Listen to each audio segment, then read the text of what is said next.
अस्सलाम वालेकुम my home chefs, this is Farah. Welcome back to my channel. आज मैं आपको जो रेसिपी सिखाऊंगी वो है मटन दम मीट बनाना, जिसके लिए यहाँ हमारे पास है 750 ग्राम मटन मीट।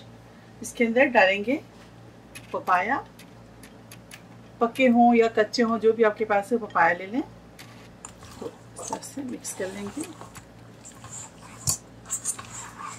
पीसेस थोड़ी बड़ी रखें। इसके अलावा इसके अंदर चीज़ें जो जाएंगी वो है गरम मसाला पाउडर 1 टीस्पून, 170 ग्राम दही शामिल कर दें, जिंजर गार्लिक पेस्ट शामिल करेंगे इसके अंदर, 1 टेबल स्पून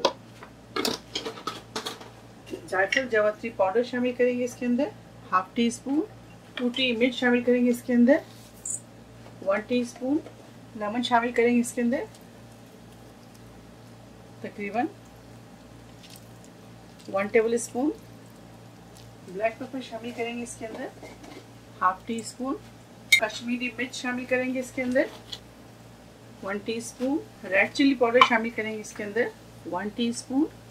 अब अपने जायके के मुताबिक ऐड कीजिएगा, अगर आपको पसंद है तो, ज़्यादा पसंद तो ज़्यादा ऐड कर लें, कम पसंद है तो आप नॉर्मल 1 टीस्पून इसके अंदर ऐड कर लें। सॉल्ट ऐड करेंगे इसके अंदर 1 टीस्पून। इसको मिक्स करेंगे।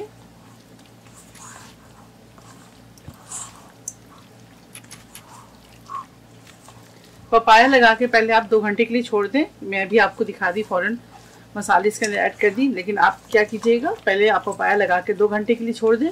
उसके बाद तमाम मसाले को आप इसके अंदर शामिल करें और उसके बाद अच्छी तरह से मैरिनेट करें। अभी आखिर में जो चीज़ इसके अंदर जाएगी वो है ब्राउन अनियन। तो अभी डालती हूँ इसके अंदर, आपको दिखाती हूँ। ब्राउन अनियन शामिल करेंगे इसके अंदर, हाफ कप अनियन इसके अंदर शामिल कर दें, ब्राउन अनियन।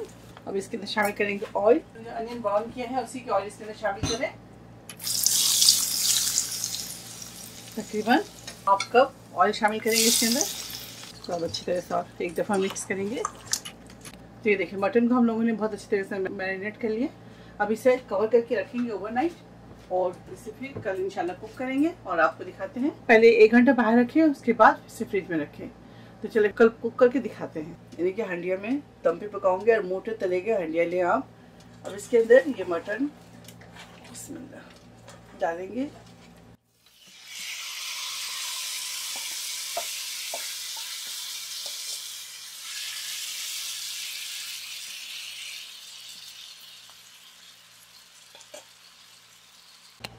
ये देखिए इस पतीली के अंदर डालेंगे और 1 गिलास पानी शामिल कर दें इसके अंदर।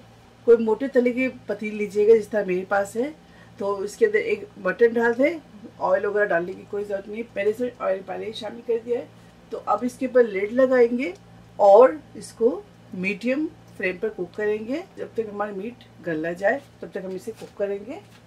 तो ये देखें अब इसके ऊपर लिड लगाएंगे। अगर आप चाहते हैं स्मोक देना तो आप स्मोक भी दे सकते हैं इसमें, या आप शुरू में दे दें या आप एंड में दे दें, ठीक है। तो मैं बीच में दूंगी, यानी कि हाफ कुक हो जाए, उसके बाद मैं इसके अंदर स्टीम दूंगी। अगर आप चाहते हैं कोयले के स्टीम नहीं देना तो आप इसे स्किप कीजिएगा। अब इसे हम बिल्कुल भी नहीं चलाएंगे, ना स्टार्ट करेंगे। अब इसके ऊपर लिड लगाएंगे और इसको हम मीडियम टू हाई फ्लेम पर दम पे कुक करेंगे, क्योंकि जाहिर है दम मटन है तो इसको हम दम पे ही पकाएंगे, बार बार इसको स्टार्ट नहीं करेंगे। आप भी मीडियम टू लो पर कुक करें इसे। ये देखिए 1 घंटे हो गए गोश्त को पकते हुए। तो गोश्त पक कर माशाल्लाह से एकदम सब मसाले देखें आप एकजा हो गए हैं। इसकी भुनाई नहीं करेंगे हम, गोश्त भी हमारे गल चुका है। अब इसके अंदर एक कोई भी एल्युमिनियम फॉइल ले लें, रख दें और इस कोयले की स्मोक देंगे। देखिए इसके ऊपर कोयला रखेंगे और कोयले की स्मोक देंगे।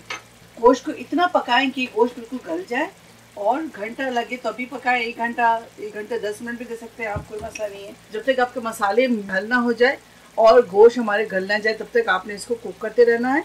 तो अब इसकी भुनाई नहीं करेंगे हम। अब इसके ऊपर डालेंगे ऑयल और इसके ऊपर लगाएंगे लिड, दम पे छोड़ेंगे और हम फ्लेम को ऑफ करेंगे। चलिए फ्लेम को ऑफ करते हैं और इसे दम पे छोड़ते हैं। ये देखें कोयले को डिस्कार्ड करेंगे, मटन दम मीट को डिश आउट करेंगे। ये देखिए इस तरह से कोई किसी भी बर्तन पे सैलेड रख दें। अब इसके ऊपर बिस्मिल्लाह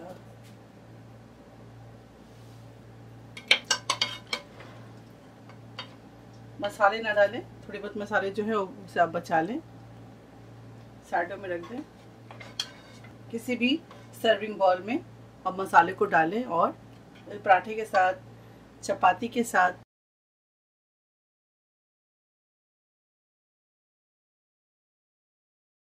स्मोक दम मटन मीट तैयार है। आप इसे ज़रूर ट्राई करें और मुझे दुआओं में याद रखें। अगर मेरी रेसिपी आपको अच्छी लगती है तो इसे लाइक करें, शेयर करें और मेरे चैनल को सब्सक्राइब करना ना भूलें। इंशाल्लाह नेक्स्ट कोई अच्छी रेसिपी के साथ फिर हाजिर होंगी। तब तक आप लोग अपना बहुत ख्याल रखें। Stay safe, take care, lots of love. अल्लाह हाफिज़, अस्सलाम वालेकुम।